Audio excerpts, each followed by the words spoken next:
Why is the maker of effort different from the thing which he wants to be? And is he different? Now put it differently.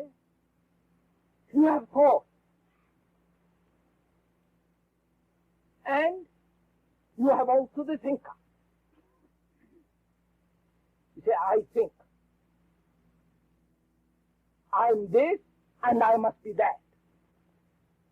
I am greedy or mean or envious or angry. I have certain habits and I must break away from them. Now, is the thinker different from the thought? If it is different, then the whole process must exist of making an effort to break.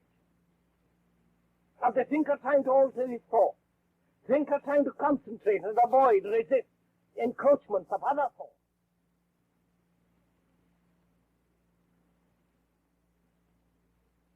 But if it is not, then there is a complete transformation of the way of one lives. So we'll have to go into that very carefully and discover, not at the verbal level at all, but experience it directly as we go along this morning, if we can. Which is not to be mesmerized or accept what I say, because that has no meaning.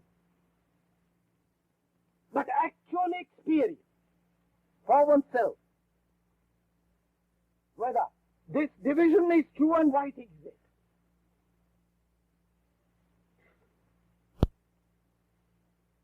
As I said earlier,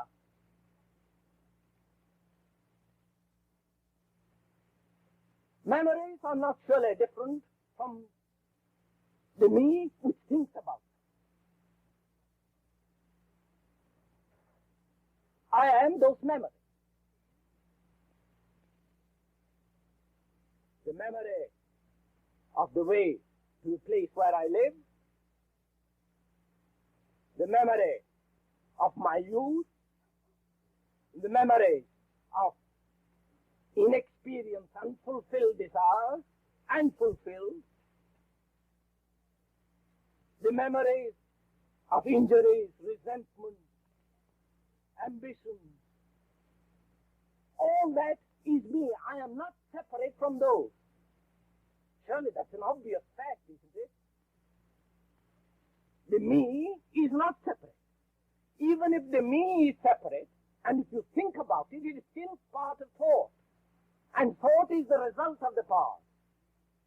Therefore, it's still within the net of thought, which is memory.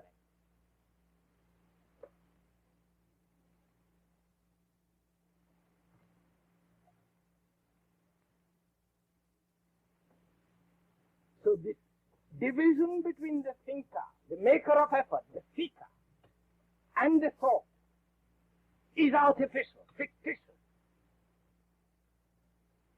And it has been separated because we see that thoughts are transient. They come and go.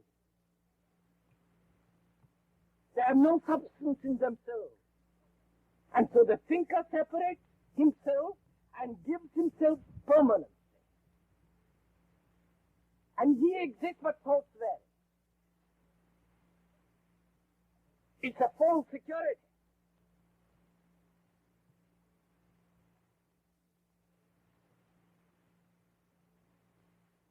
And if one sees the falseness of it, actually experience it, then there are only thoughts and not the thinker and the thought.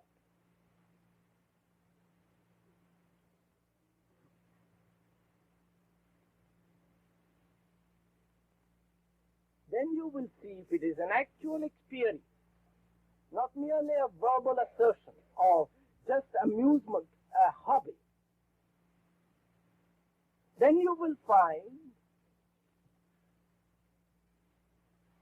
if it is a real experiencing, not just a verbal statement, that that there is a complete revolution in our thinking.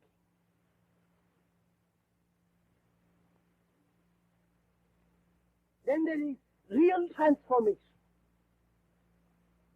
Because then there is no longer seeking. No longer seeking quietude or silence or alone.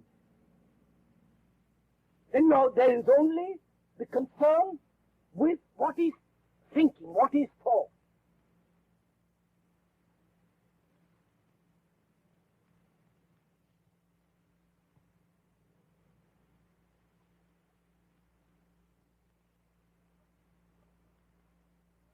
Then you will see if there is this transformation take place. There is no longer an effort, but an extraordinary alert passivity.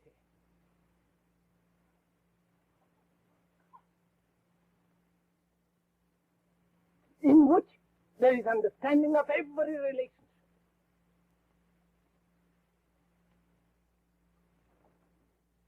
Of every incident as it arises. Therefore the mind is always fresh to meet these things anew.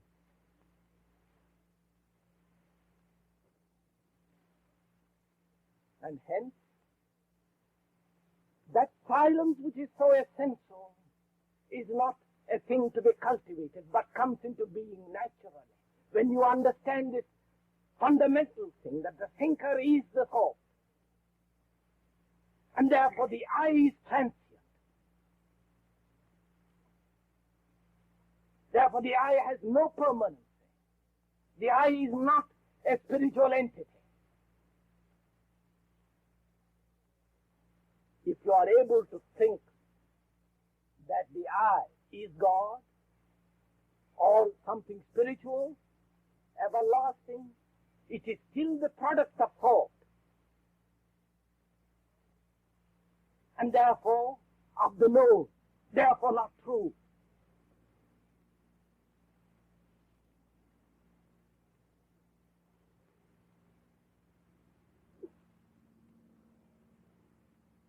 Therefore, it is really important, essential to understand this sense of complete integration, which cannot be forced. Integration between the thinker and the thought.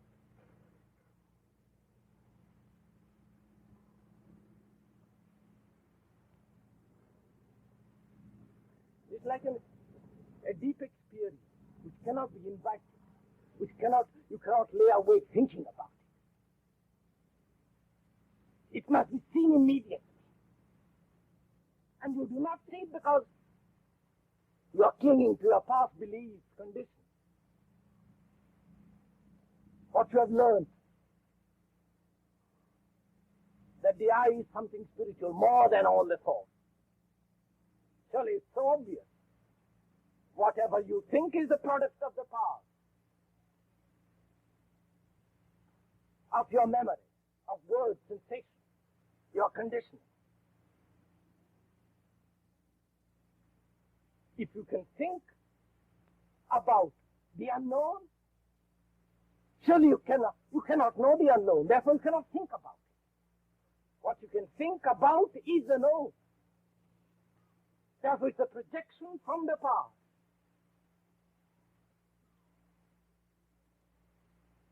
And one must see all the significance of all this. And then there will be the experiencing of that integration between the thought and the thinker, which has been artificially created for self-protection. Therefore unreal. When once there is the experiencing of that, then there is complete transformation with regard to our thinking, feeling, and outlook on life.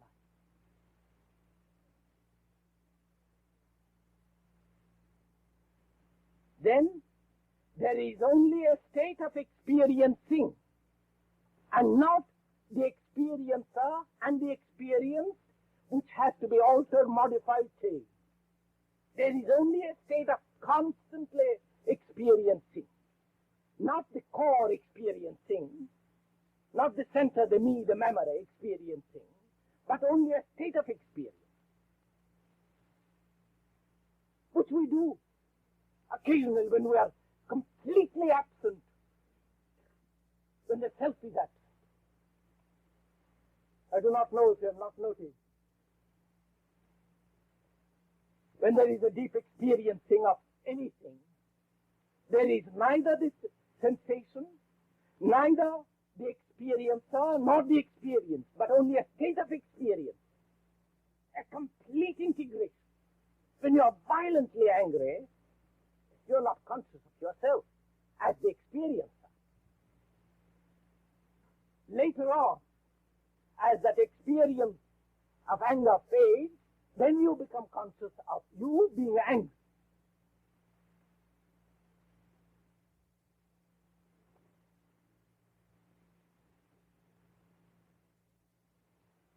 Then you do something about that anger, to deny it or justify it or to condone with it, and various forms of trying to pass it away.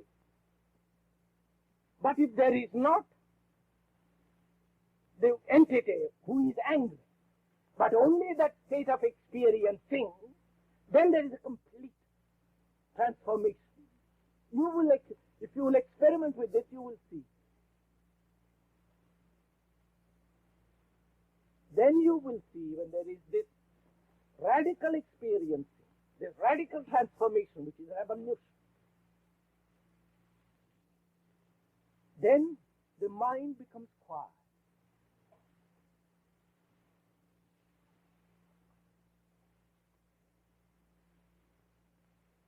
Not made quiet, not compelled discipline.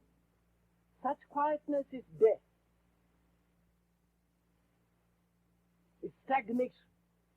A mind that is made quiet through discipline is a dead mind, through compulsion, through fear. But when there is the experiencing of this, which is vital, which is essential, which is real, which is the beginning of transformation, then the mind is quiet, without any compulsion.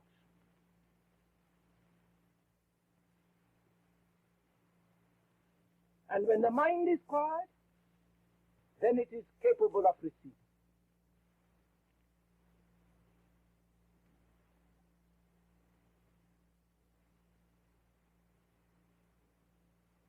Because you are not spending anymore your efforts in resisting,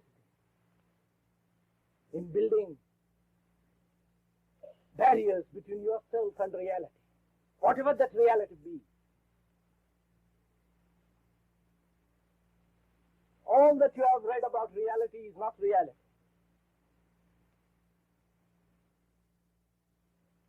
Reality cannot be described, and if it is described, it's not the real.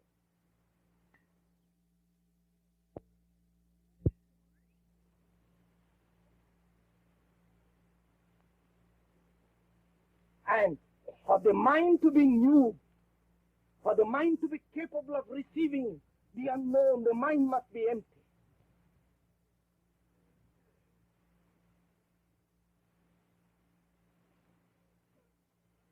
And that mind can be empty only when the whole contents of the mind are understood.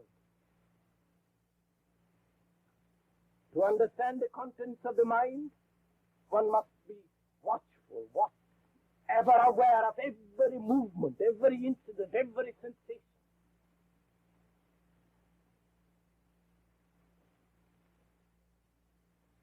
Therefore, self-knowledge is essential.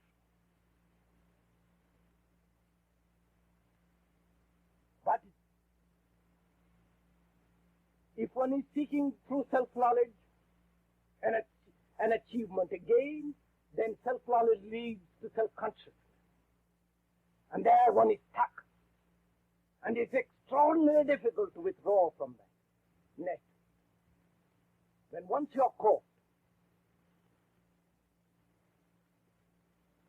but not to be caught in it, we must understand the process of desire.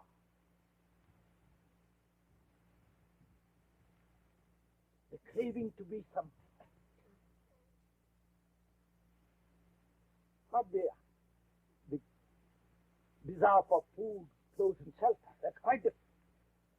But the psychological craving to be something, to achieve a result, to have a name, to have a position, to be powerful, or to be humble.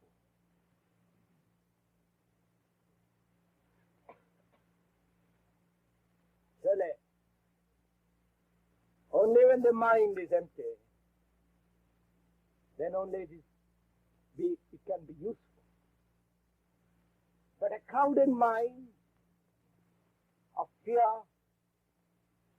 of memories of what it has been in the past, the sensations of past experiences, such a mind is utterly useless, is it not?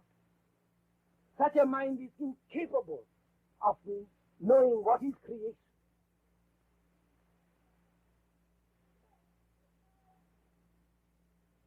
Surely we must have had experiences of those moments when the mind is absent and then suddenly there is a flash of joy, a flash of an idea, a light, a great bliss. How does that happen?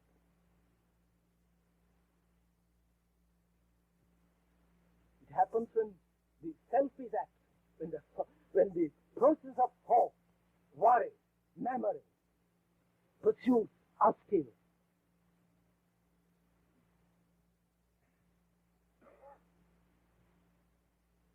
Therefore, creation can take place only when the mind, through self-knowledge, has come to that state when it is completely naked.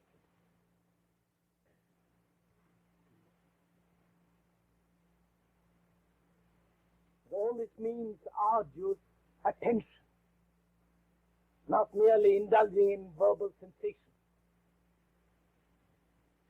going from one guru to another, from teacher to teacher, doing absurd and vain rituals, repeating words, seeking masters. All these are illusions. They have no meaning. They are hobbies.